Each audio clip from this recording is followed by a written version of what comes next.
West Side Christmas Story by Pat Sullivan.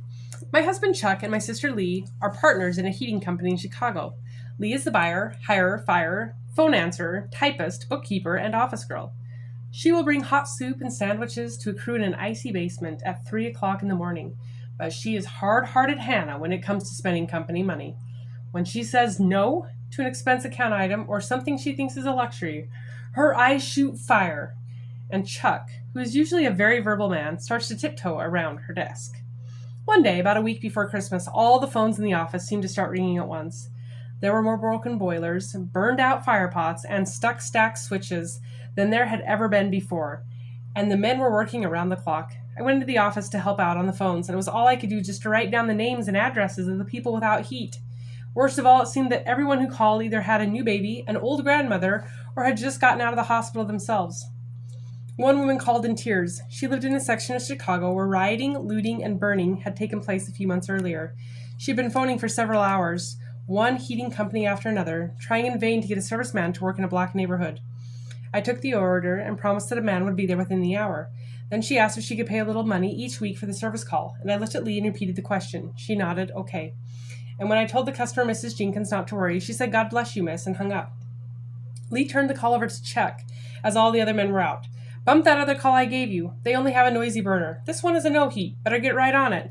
Chuck left and was gone for several hours. When he came back, he told Lee, "Forget the billing on that one." She looked at him. "Since when are we in the charity business?" Then Chuck told us that Mrs. Jenkins was a widow with 7 little children. Her house was clean and bare, with very few furnishings. The children were thin and hungry-eyed, wearing worn and much-patched clothes. After Chuck had gotten the heat going, one of the smaller boys had shyly come over to watch him pick up his tools, and Chuck patted him on the head and asked, "What did you tell Santa Claus you wanted for Christmas?" The child looked him right in the eye and answered, "Ain't no more Santa Claus. Mama say he die. No use to ask him for any toys, 'cause he's dead, and we ain't gonna get nothin' anyways." Lee never said a word, but brusquely handed Chuck another call and told him to get going. We worked, all 3 of us, most of the night. The next morning, Lee called in to tell us that she hadn't heard the alarm and would be in late. Chuck seemed strangely happy to hear this and asked one of the men to watch the phones for a while, then hustled me into my coat. "Can't spend a dime with that woman looking over my shoulder," he grumbled. When we pulled up in front of a large toy store, I knew what he was up to. He hummed and whistled while we loaded the shopping cart with dolls, games, trucks, and spaceships. Then we headed to the candy store for filled stockings, striped red and white peppermint canes, and sugar figures of pigs, soldiers, and ballerinas.